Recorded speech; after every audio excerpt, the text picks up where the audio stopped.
Let's be honest here. This is all nice and down there. And most people proud. They don't care if they die. All they care about is killing Israelis and killing Jews. Why is it that the Palestinians cannot go by dialoguing with these people through other international bodies? Straight talk, no holds barred. That's what Hamas did. And Hamas say they didn't do it, but Hamas lied. You contradict what America's report. You contradict Israel's report. The Liberation Organization died. The children, they will rise tomorrow and fight for liberty. Biggest conversations from around the world. Borderlines with Ireti Bakare-Yusuf. Fridays at 4 p.m. Let's talk.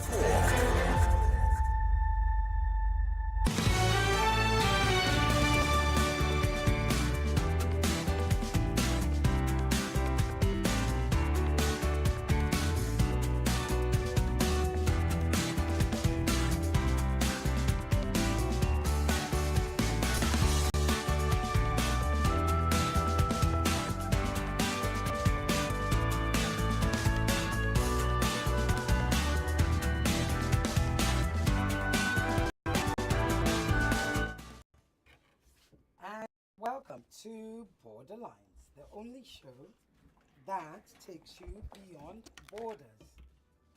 My name is Ireti Bakare-Yusuf. There's a lot going on, a heck of a lot. When we started this show almost a year ago now, most didn't expect that things would escalate to this point. Well, it has. But I had a listener earlier on my show Borderlines who kept begging me that I should read the Middle East history, as if I didn't know, but we learn new things all the time. So I'm going to open the show with him for 5 minutes because incidentally the previous guest that we're supposed to be having, who is a Nigerian lawyer and writer, is actually able to join the show. So I can only spend 5 minutes with Ayo, I believe his name is. Ayo, I hope you can hear me. I'm coming to you now. Hello, Ayo. Hello, are you there? Ayo, can you hear me? You're not picking well, we can see that you're there, but nothing is happening. We might have to move on because I don't know if there's time to call back, Zay. Well, Ayo, I may have to have you on another time. Let's just try him one last time. Cut it off and call him again. And let's see if we can get him on. I did promise him 5 minutes to start the show. And since he seems to be an expert on the Middle East, on the history of the Middle East, I think it's perfect time to actually have him. So, while Zainab is trying to get Ayo on, like I said, there's a lot that has been happening. Many are now really deeply, and some would argue rightfully, concerned about that there is a possibility, a distinct possibility, although not a confirmed possibility, but a distinct possibility of World War III. I'm not quite sure that I agree with that, but I do respect and understand the factors that could drive that in most people's minds, because you've got Russia and Ukraine on one side. Is it there? You've got Russia and Ukraine on one side, and you had Israel and Gaza. Now Israel and Gaza, you also now have Hezbollah. Hezbollah has pretty much expanded into the whole of Lebanon. And then you have Iran. So, is it there? Not yet? Okay. How do we know if it's there? Right, there it is. It's ringing. So I'm going to have Ayo give us a quick 5 minutes roundup. Ayo, can you hear me? Uh-oh. Hello, Ayo? No. This is not happening, Ayo. I'm afraid we're going to have to call you another time. We did try, and I did as promised. So, therefore, are we ready? Right, with what I would like to play. Are we ready? Why is that? Okay. My guest, let me introduce you to my guest. He was supposed to be joining after Ayo. My producer, Wemimo, if you're listening to me, you can bring him on earlier because we're not able to get hold of Ayo, who was supposed to giving us a brief on the history of the Middle East. But that's what we're here for, right? This is Borderlines, the only show that takes you beyond borders, that educates you, that expands your knowledge, where we can discuss, where we have the best international and home guests, those who have knowledge of what is going on.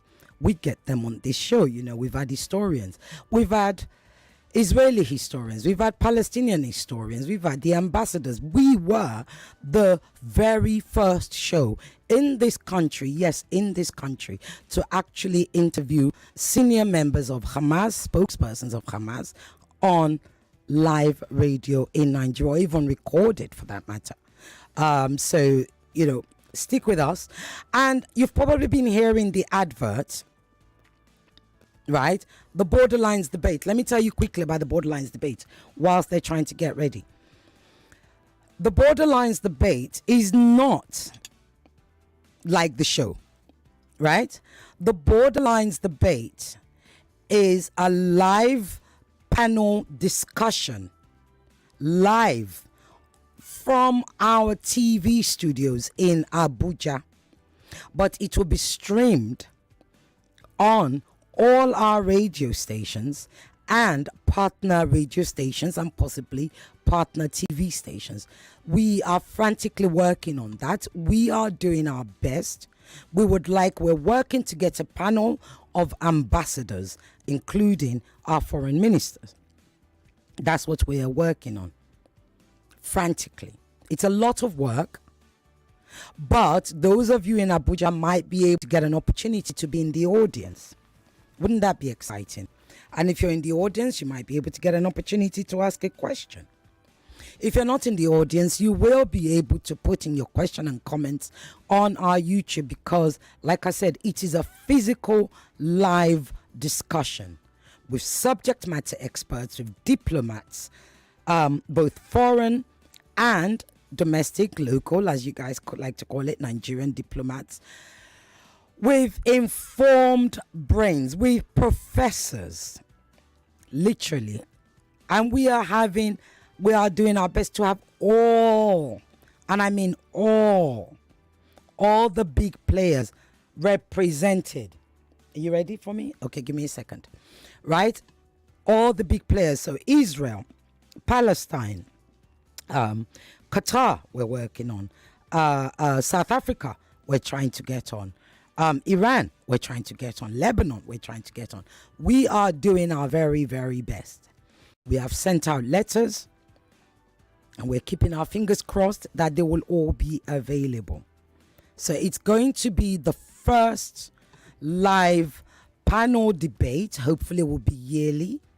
It'll be an annual thing, but this is our first debate, if you like, panel discussion show called the Borderlines Debate. Okay, and it is the first of its kind again. At Nigeria Info, we continue not just to go beyond borders, but we continue to shape and set the pace for others to follow. Right, I'm ready to play you. Okay, let me tell you, my guest, his name is Chuma Nwokolo. He's a Nigerian lawyer, publisher, and novelist. He was called to the bar in 1984. His novels include Diaries of a Dead African and Extinction of Minaj. He has also published poetry and short stories and anthologies. He is a thought leader with interest in African governance spaces. He is the convener of Bribe Code Good Governance Initiative. Now, I'm going to play you, I want you to listen to this short voice note before I bring him on. Undergraduate enjoy the context questions in criminal law. This is where they give you a set of facts and you have to review those facts, see if a law has been broken, see what crimes have been committed. To give you an example, I wish you a good day, but perhaps you could spend a moment to just reflect upon the day, see how good it really is. So a few years ago, as an undergraduate in university, I used to enjoy the context questions in criminal law. So this is where they give you a set of facts, and you have to review those facts, see if a law has been broken, see what crimes have been committed. To give you an example, say in a conflict, a man walks up to a market full of civilians and tosses in a bomb, kills men, women, and children in their hundreds. Has the law been broken? Have crimes been committed? The good old days. It used to be so simple to answer that question. Not any longer. Today, you cannot answer this question unless you ask two more questions. First, who threw the bomb? Second, where is the market? Now, if a black hand or a brown hand threw the bomb, of course a war crime has been committed. And if the market was located in London, New York, Tel Aviv, most certainly a war crime has been committed. But if the bomber was a Keir Starmer, a Bush, a Biden, a Netanyahu, of course no war crime has been committed. If the marketplace was in Tripoli, in Sudan, in Kabul, in Gaza, Lebanon, nothing to see here. No war crime has been committed. So this is an incomplete inversion of the rule of law. Under the rule of law, equality under the law. Doesn't matter the identity of the perpetrator, of the victim. Once the facts of the crime come together, the law has been broken, crime has been committed. Not any longer. Today what matters is might. At this point in the 21st century, we're under the law of the jungle. Who can line up the vetoes in the disunited nations? Who can rain 10,000 bombs on a target? Who can muster nuclear submarines and destroyers? Is this a good day to wake up in? A few years ago, at my first job, he that holds his neighbor on the ground holds himself also. There is a hinging in the destiny of the oppressed and the oppressor. And I wonder that people don't see it more. Don't see the connection between the bombs you threw at Tripoli, Kabul, and Baghdad, and the wave of illegal aliens that swamp your cities.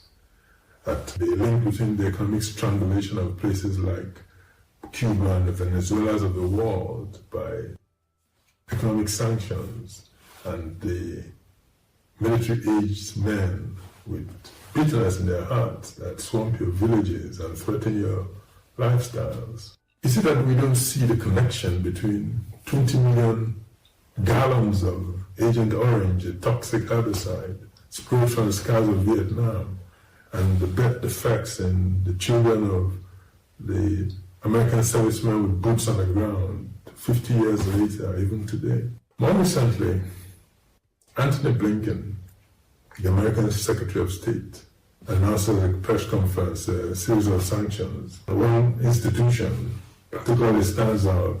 RT also secretly runs the online platform. The offense is receiving funding from RT, the Russian broadcaster, being a propaganda arm of Russia. I am a consumer of the contents of African Stream. I see no propaganda. They have denied that they receive any state funding of any sort, African Stream. But even if they did, so what? As of today, a digital media company faces existential threat, having been banned from Facebook, Instagram, YouTube. And it is interesting how this stacks up beside the entirely false allegations in Saddam Hussein's Iraq, that they were hosting weapons of mass destruction, they were guilty of complicity with 9/11, completely false accusations on the basis of which Iraq was destroyed and millions of people were killed. Now, what is particularly disturbing is this insecurity, this inferiority complex that the West has towards the global South, particularly with Africa, that makes them incapable of competing on equal basis. It's a marketplace of ideas.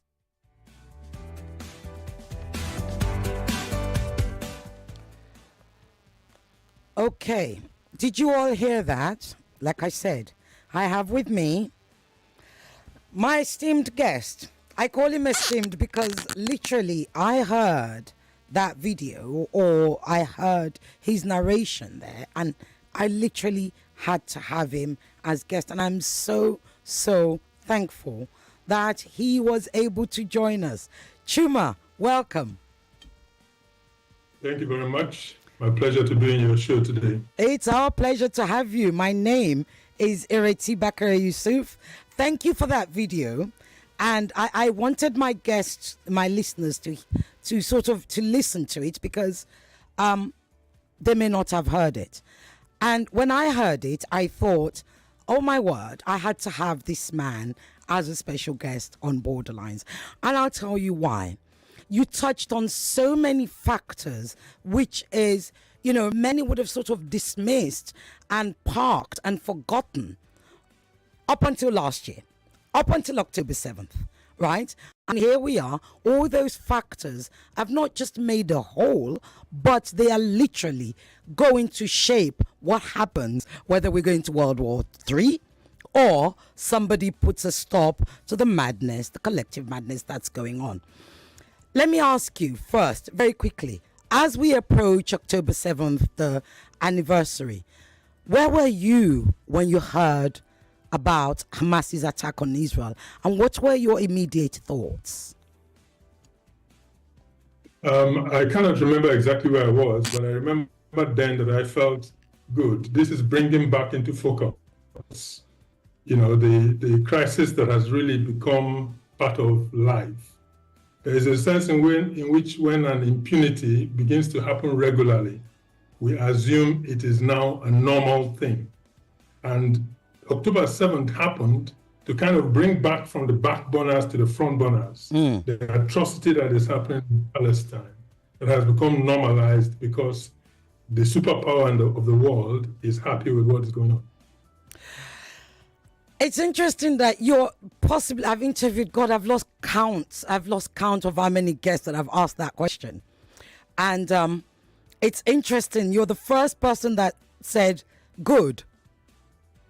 That those were your immediate thoughts. Well, good. Because most people are afraid, even if they feel it, they're afraid to say that.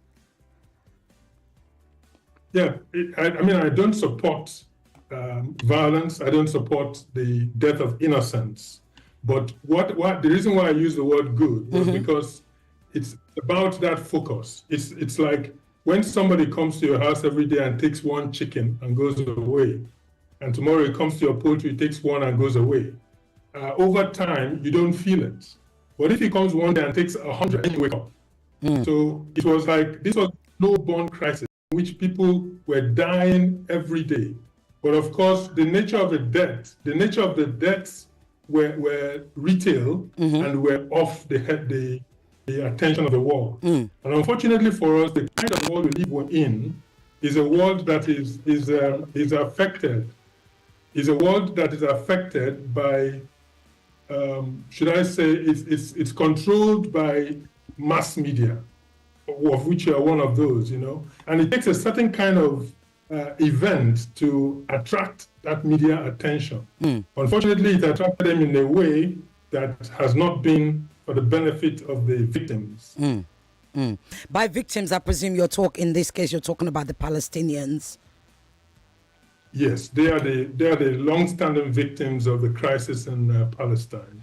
You talked in your video, another factor that I thought was so literally jarring and so representative of where we are today was the rule of law.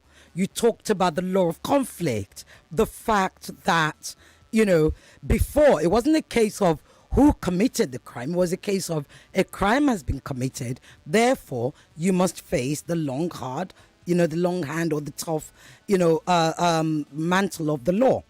You said that today it's not so much about the crime, it's about who commits the crime. Therefore, I believe you're talking about Western imperialism.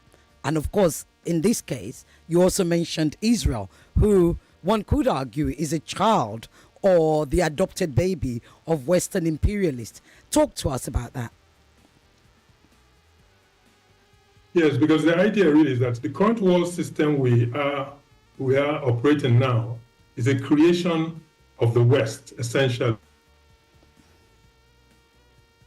Oh dear. Network must not do this right now. We seem to be having a problem with Chuma's connection. Can we try and get him back, please? Yeah. We'll be right back. The Allied forces who won.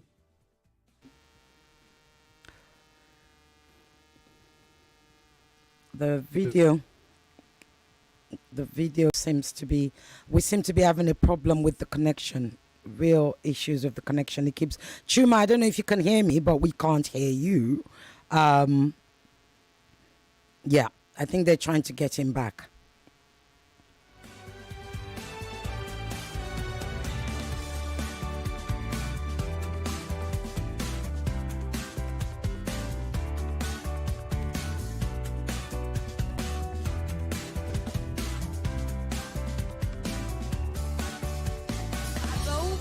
Beyond borders. Beyond borders. It's borderline. With Ireti Bakare-Yusuf. Is not informed is bound to be deformed. So many organizations don't even have a workplace sexual harassment procedure or reporting channel. So if there's no place to even report, how do I even report these issues? AstraZeneca and Moderna vaccines cannot be mixed. You cannot say bring that one too. You cannot say bring that one too. Make I just manage them. No. 99.3 Nigeria Info. Let's. If a leader is not informed, is bound to be deformed. So many organizations don't have a workplace sexual harassment procedure or reporting channel. So if there's no place to even report, how do I even report issues? AstraZeneca and Moderna vaccines cannot be mixed. You say bring that one too. You cannot say bring that one too. Make I just manage them. No. 99.3 Nigeria Info. Let's. Above and beyond borders. Beyond borders. It's borderline. With Ireti Bakare-Yusuf. This is The Voice Note on 99.3 Nigeria Info. Let's talk. To have his entire savings account, my father was particularly lucky to have his entire savings account turned onto the principal of my secondary school, who was an expatriate. My father had a savings of 10,000 pounds. His first son, my senior brother Joseph, was studying law in the United Kingdom. He had finished his first degree in London School of Economics, where I also went to, and was doing his master's. My dad felt we were all going to be killed during the war, and he gave brother Aloysius, a Scottish man who was principal of College of Immaculate Conception, his entire passbook, and asked him to train my brother abroad with these savings, but he should not tell him that the money was his. Because of foreign exchange restrictions, Brother Aloysius could only take away 4,000 pounds from the money. He told my brother... Sorry, I lost you there. My brother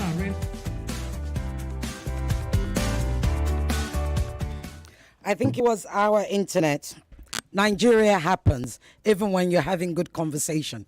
So start again, because we missed practically everything you said. We're talking about Western imperialism and Israel, etc. Yes, yeah.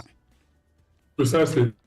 The ironical thing is that the system we're operating now was created by the West, basically the Allies after the Wonder War. So the international United Nations structure was designed by the West. Unfortunately, it appears that they never intended to be bound by the strictures of that system. And so even when it is clear that something is patently illegal, so long as it affects their interests, they are willing to ride roughshod over the generality of the system.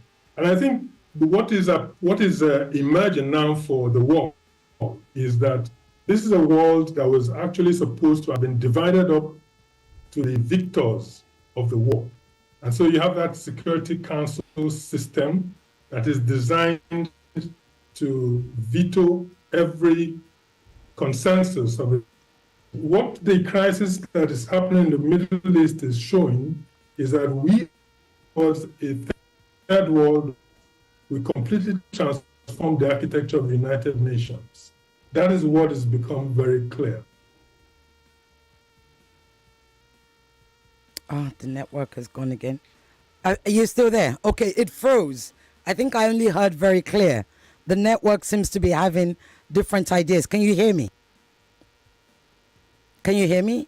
Yeah, I can hear you very well. Excellent, excellent. Okay, so very well indeed. Okay, going by what you've said, especially as you talk about the United Nations, and I think I missed part of what you said, but I think what we're saying is that Africa being part of the United Nations is supposed to change the way the United Nations is governed, if you like. Is that what you said? Not so much Africa, but the entire world, really. Right. I think it has become quite clear that there are certain organs of United Nations that are actually designed for black and brown countries. Right, I see. Places like the International Court of Justice. Yeah. So there are certain crimes that cannot be committed by Westerners. Crimes like genocide, like war crimes, are not designed to be committed by Westerners. And it's only when you have people operating from black Africa or brown Asia that these people can be considered as potential defendants. And we see it in the arrogance of United States senators when they threaten authorized functionaries of the United Nations because they make a pronouncement against their interests. And so it's clear that even as we speak now, the ubiquity of the social media has spread such a democratically spread such information across the world that even the citizens of the West in good conscience cannot deny the criminality of what is going on. But there is now such a huge gulf between the governance of the West and the populations of the West. And it's such a huge gulf that even in elections, there are simply no alternative voices, because the structure of elections that bring people into power is no longer a democratic structure. It has now become a pawn to vested interests. And this is the same whether it is in the West or even in Africa. So we are seeing in Africa here where there is a huge gulf between the population and the governance. When you have people who have been in power for 40 years and they have locked down the mechanism of elections such that whatever the sentiment of the treaty, there is a difference. So this is the difficulty we are going to have in changing the architecture of the United Nations, because even the implementers of change are not very sensitive to the generality of public opinion. And that opinion, again, is captive to the machinations, the machinery of public opinion, which again is in the hands of these vested interests we talk about. It's interesting that you mentioned public opinion, because that is one of the things, the growing sort of criticism of the United Nations. And in actual fact, they ask, what is the point? What is the point of a United Nations that has where one country can veto several resolutions, mostly peaceful resolutions or resolutions that were supposed to lead to peace, but yet keep getting vetoed by the United States? Would that be a symbol of the inequality of justice, which I believe is pretty much what you're talking about? And if so, what is this, what is with the relationship with we know that Balfour was the one that gave the land to Zionists. However, the United States subsequently, when the British sort of hands up and said we couldn't do this anymore, the United States took over, and since then have been cradling and babying Israel up until this point. Now we have a situation where you have a President Biden, or should I say a United States, that doesn't appear to be able to control what they created, for want of a description. What are your thoughts on that, especially in relation to impunity, which is the inequality of justice that you've been talking about? Yes, I think the unfortunate thing is that right now, it seems that even the interests of Israel are no longer the paramount consideration in the entire outworking of what's happening in the Middle East right now. We can actually narrow down the extremism and the brinksmanship to the interest of one man, and that is Benjamin Netanyahu, whose entire survival in politics depends on the knife edge that Israel is on, which is a war footing. And so he needs to continue to up the ante. It's clear to everybody, including the people who are under shelling in Tel Aviv, something that's never happened in the history of that country, that this is manifestly not in the interest of Israel. It's clear to those who are living in Israel in the hundreds of thousands that this is not in the interest of Israelis.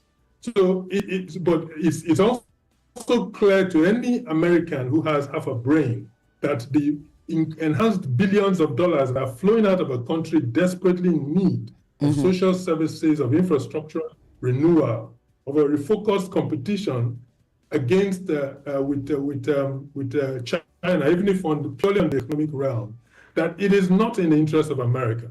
So, in whose interest is the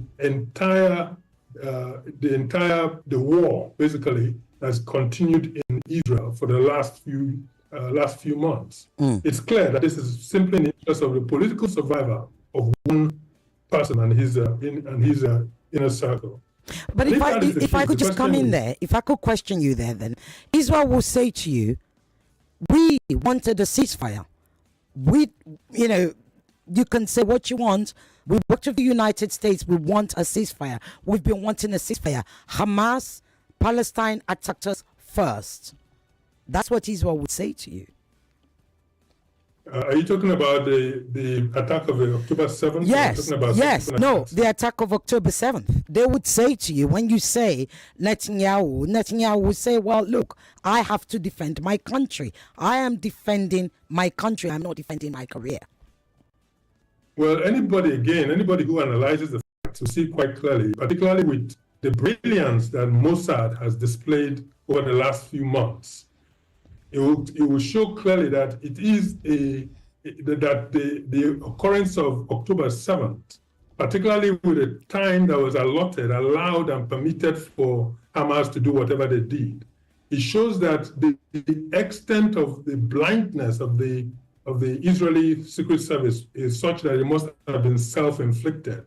And it is also clear from the number of Israelis who were killed by the admission of the army, the Israeli Defense Forces, by the Israeli Defense Forces, also makes it clear that that event was essential for the Israeli government's current initiative to cleanse the entirety of Gaza and to extend the borders of Israel. So if that is the case, and that it's quite clear that, the allegations about the position of Israeli Mossad agents, even in the so-called axis of the implantation in the so-called axis of terror in the Middle East, it's clear that they have some influence or knowledge of what is going on.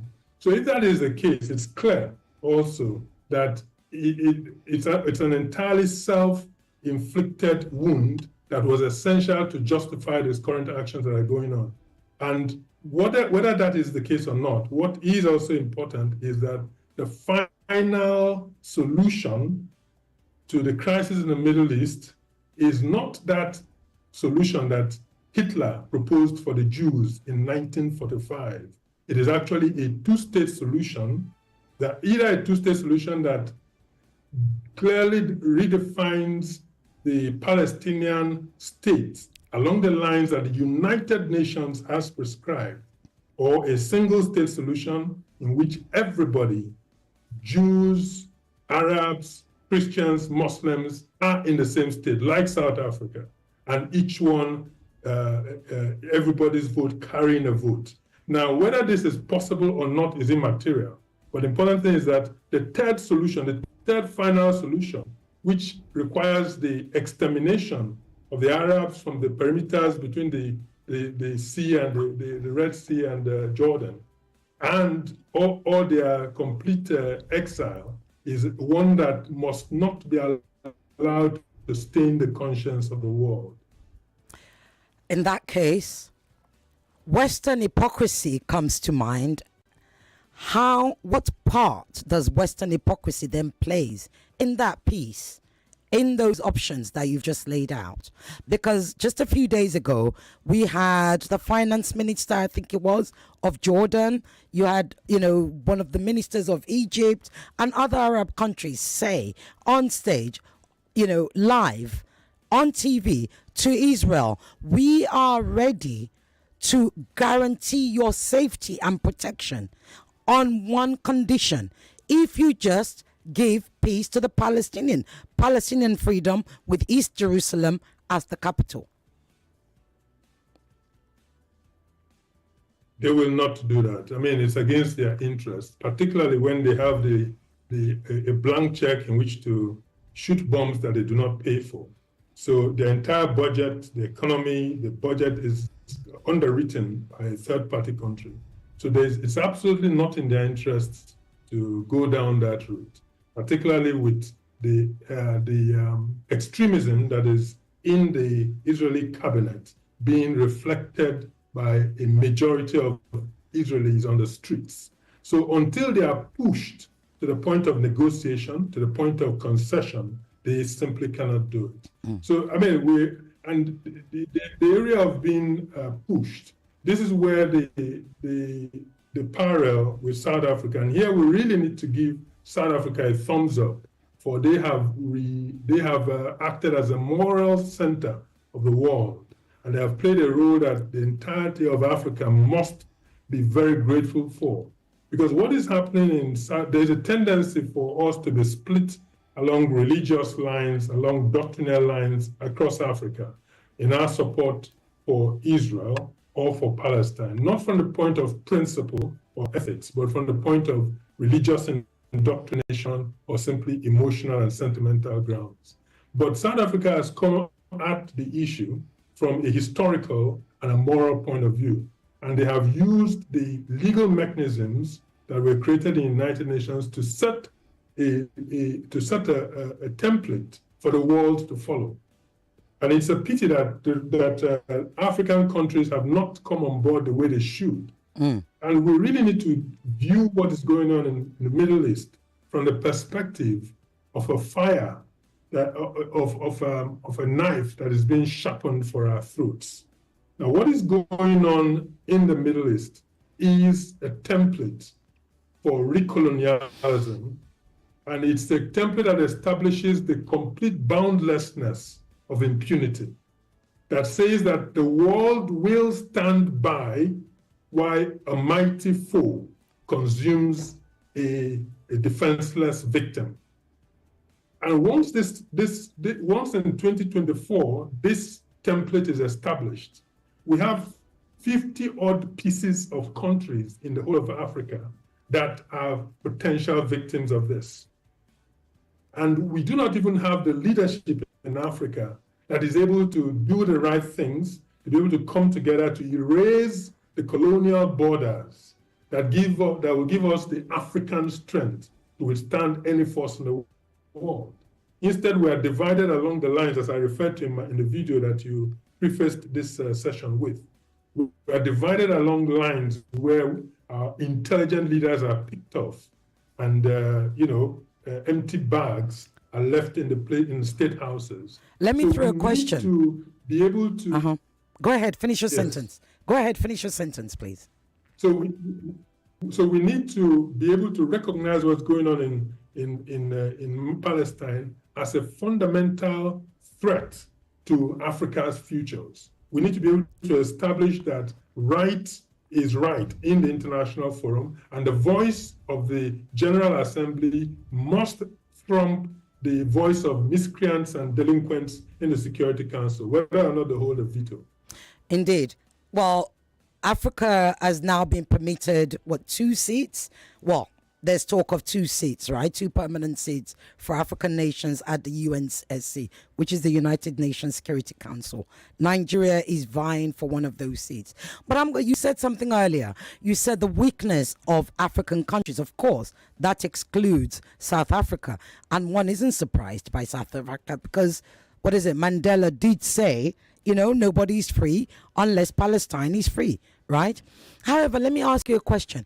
Why do you think African countries are so cowardice when it comes to this particular issue, especially in the, Nigeria said, Nigeria's foreign policy is unaligned, okay? We support the two-state solution. But they don't directly criticize, nor are they bold in their statements.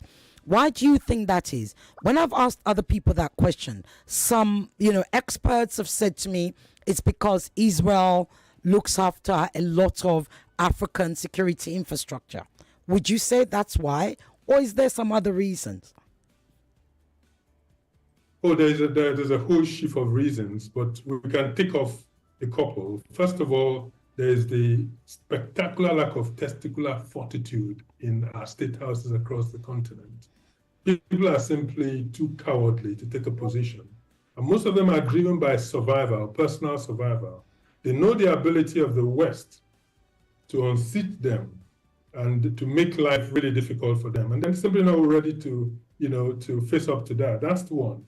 The second thing is that even on the streets, there is a huge inability to unbundle the Bible, the Quran, from simple, from a moral center. And so many Christians are unable to review issues in which Israel is concerned with the relevant independence that they ought to. And this is a major issue when it comes to Christian African countries. And a lot of people take positions from the perspective of religion. It's not even a position that is informed by the attitude of Israeli Jews or Zionists to Christians.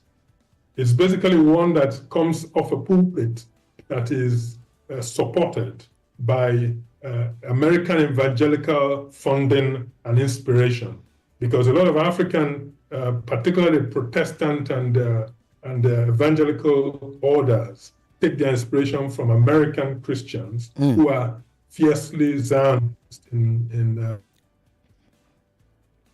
the ideology. Yeah, the line's breaking. Can you hear me? Oops. You're talking, but I can't hear you. What's happened to the volume? Well. Now I can hear you. Yeah, it keeps your voice. I don't know. It's the network. Yeah, let's talk about African Stream, because I'm running out of time and I want to tie you down. I want to have this conversation with you for 2 hours, but I've only got 8-10 minutes left. Let's talk about Africa Stream. Africa Stream was shut down because of an allegation that Africa Stream is sponsored by or funded by RT, which is Russia media. Hey, you mentioned, as you rightly mentioned, there are, all sorts of plethora of media platforms that are, funded by foreign donor agencies. In Nigeria, for instance, MacArthur is a very big, sort of funder, donor agency in Nigeria, and they're actually incidentally celebrating 30 years. As a journalist and as one who has been outspoken and who has been covering this pretty much from when it started, what would you say that closure, that forced closure of African Stream means to the future of journalism in Africa? Because African Stream was a Pan-Africanist network. It taught us, I followed it, many people followed it. It taught us about Pan-Africanism and imperialism and the way it shaped our world, etc., etc. Why did they need to shut it down? Oh, well, I think it's quite, you answered the question yourself. African Stream, the African Stream differs from a lot of African-oriented media platforms and handles only in the sense of its impact. That over a short period of time was able to create quite an impact and amass quite a following. So with that success attracted its enmity. And what was African Stream trying to do? It was basically trying to focus the African intellect in one direction. That you have one enemy. You don't have 50 enemies. It was trying to basically pool the consciousness, alike with many other Pan-Africanists. And this is the very opposite of what your neo-colonials want. So the attack on African Stream is the most cynical